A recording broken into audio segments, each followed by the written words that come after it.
ኃይሌ ገብረስላሴ ህይወቱ የሚያባረረው ይመስል የሮጠው ልጅ።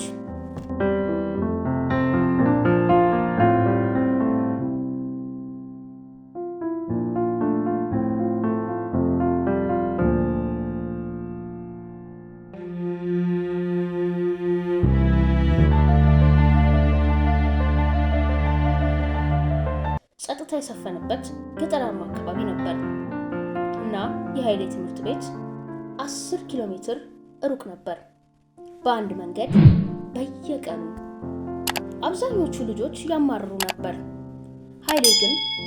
እርሱ ግን ወደ ዕለታዊ ስልጠና ቀየረው። በአንድ ክንዱ ስር መጽሐፍትን ደብቆ ሜዳዎችን ይሮጥ ነበር። ልክ እንደ አነስተኛ የፖስታ አስተላላፊ ፈጣን ጭነት እንደሚሰራ። እንደ አስቂኙ ነገር ይኸው ነው፣ ያ መጽሐፍ ይዞ መሮጥ የሩጫ ስልቱን በቋሚነት ቀየረው።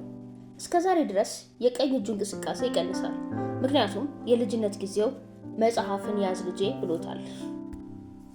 ገና ኦሎምፒክ ምን እንደሆነ ከማወቁ በፊት ሰውነቶ ወደ ሩጫ ማሽንነት እስኪለወጥ ድረስ በልጅነቶ የነበሩት ጽናት ምን ያህል እንደሚሆን አስቡት። በወጣትነት ዘመኑ ኃይሌ በጣም ፈጣን ስለነበር አስተማሪዎች ተማሪ ነው ወይስ በስፖርት ስም የተላከ ሚስጥራዊ ሙከራ ብለው ማሰብ ጀመሩ። የአካባቢ ውድድሮች ላይ ገባ፣ አሸነፈ። በትላልቅ ውድድሮች ላይ ገባ፣ እንደገና አሸነፈ። ይህ ሁሉ ግን አቅደው ነበር? አይደለም። ሩጫን ማቆም የማይችለው መስሎት ነው።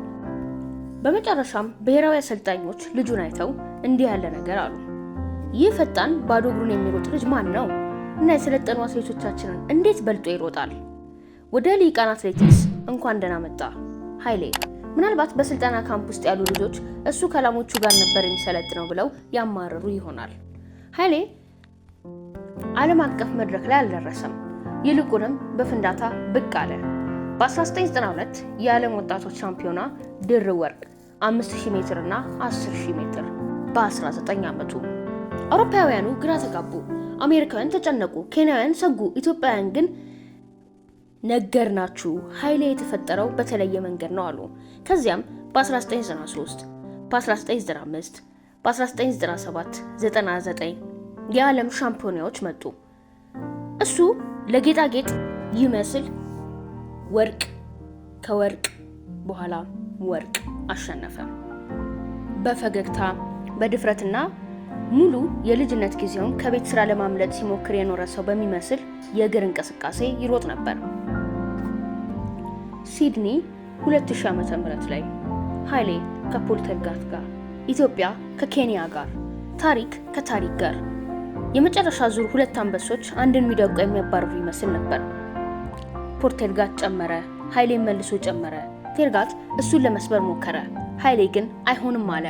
የመጨረሻ ሰከንዶች ኃይሌ ስታዲየሞችን ኦክሲጅን እንዲረሱ በሚያደርግ በዚያ ታሪካዊ የመጨረሻ ግስጋሴው ወደፊት ፈነዳ። በ0.09 ሰከንዶች ልዩነት ጨረሰ።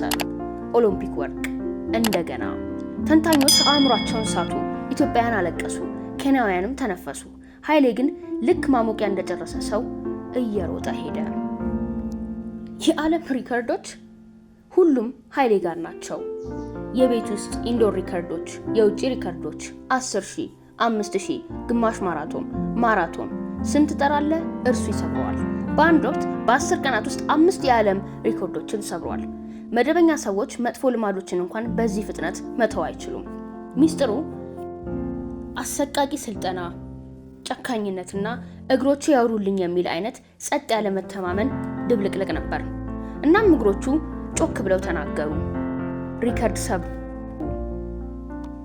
በኋላም አመታት አለፉ። ጡረታ መውጣት። ኃይሌ እንዲህ አለ፣ ቆንጆ ሀሳብ ነው፣ እኔ ግን ትንሽ ግዛት መፍጠር እመርጣለሁ። እርሱ የሚከተለው ሆነ። የሪል ስቴት ገንቢ፣ የሆቴል ባለቤት፣ የመኪና አስመጪ፣ የቡና ላኪ፣ የጂም ባለቤት፣ በጎ አድራጊ፣ እውነተኛ የቢዝነስ ባለጸጋ። ዛሬ በሺዎች የሚቆጠሩ ሰዎችን ይቀጥራል። ወደ ትምህርት ቤት የሮጠው የገጠሩ ልጅ አሁን መላውን ማህበረሰቦችን የሚቀርጹ ንግዶችን ያሽከረክራል። ይህ ብልጭ ድርግም ማለት አይደለም፣ ይህ የህይወት ህዳሴ ነው። ኃይሌ የሚደነቀው ፈጣን ስለሆነ ብቻ አይደለም፣ ብዙ ሰዎች ፈጣን ናቸው። እርሱ የሚወደደው በሚከተሉት ምክንያቶች ነው። እጅግ በጣም ትሁት ነው፣ ደስተኛ ነው፣ ሁሉንም ያከብራል። ከመጣበት ቦታ ፈጽሞ አልረሳም። ሁልጊዜ በኢትዮጵያዊነቱ ኩራት ይሰማዋል። አሁንም ድህነትን ለመሸሽ የሚሞክር ሰው ይመስል ይሰራል። እርሱ ዝም ብሎ የሥራ ዘመን አልገነባም፣ ቅርስን ገንብቷል። ኃይሌ ገብረስላሴ ዝም ብሎ ሯጭ አይደለም። የሚከተለው ሕያው ማስረጃ ነው። ምንም ሳይዝ መጀመር ትችላለህ። በአቧራ ውስጥ አድገህ ዓለም አቀፍ ደረጃ ላይ ማብራት ትችላለህ። ባዶ እግርህን ሮጠ ሁሉንም አይነት ቁሳቁስ የያዘ ሰውን መብለጥ ትችላለህ። ህመምን ወደ ኃይል መለወጥ ትችላለህ። ህይወትን ልክ እንደ ማራቶን መሮጥ ትችላለህ። ዝግ ያለ ጅምር፣ አፈ ታሪካዊ ፍጻሜ። የኃይሌ ገብረስላሴ ህይወትና የሩጫው ጉዞ የትምህርትና የመነሳሳት መዝገብ ነው። በ1992 ዓ.ም ከሲኦል ጁኒየር ሻምፒዮና ጀምሮ እስከ ማራቶን ክብረ ወሰኖች ድረስ የዘለቀው የበላይነት የአንድ ዘመን ፍጻሜ ብቻ ሳይሆን ለቀጣይ ትውልዶች የተተወ የድል ጥሪ ነው። የኃይሌ ታሪክ መደምደሚያ ሲነገር የምናስበው ስለ ሜዳሊያዎች ብዛት ወይንም ስለተሰበሩ ክብረ ወሰኖች ቁጥር ብቻ አይደለም።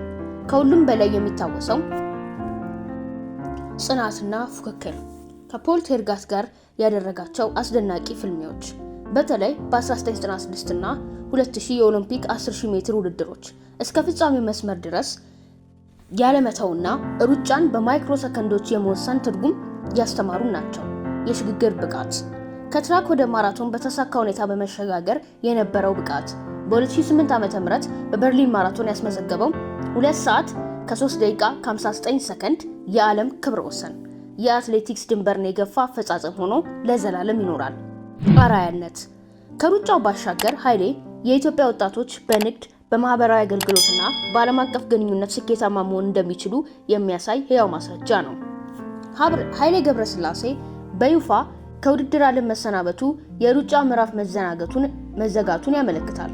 ነገር ግን ግርማዊነታችሁ በልባችን በታሪክ መዝገብ ውስጥ የተቀረጸው ቅርስ ለትውልዶች በሀገር ፍቅርና በልበ ሙሉነት ከሮጥክ ሰማዩ ብቻ ነው ወሰን የሚለውን ደማቅ መልእክት ይዞ ይዘልቃል። የእሱ ታሪክ መጨረሻ የለውም። የኃይሌ ገብረስላሴን አጠቃላይ የድል ጉዞ ስንመለከት ታሪኩ የሚደመደመው በቀላል ጡረታ ሳይሆን በሩጫው መንገድ ላይ ዘላለማዊ ፈለግ በማኖር ነው። ኃይሌ ጫማውን በይፋ ቢሰቅልም የሩጫው መንፈስ አላረፈም፣ ወደ ሌላ ምዕራፍ ተሸጋግሯል።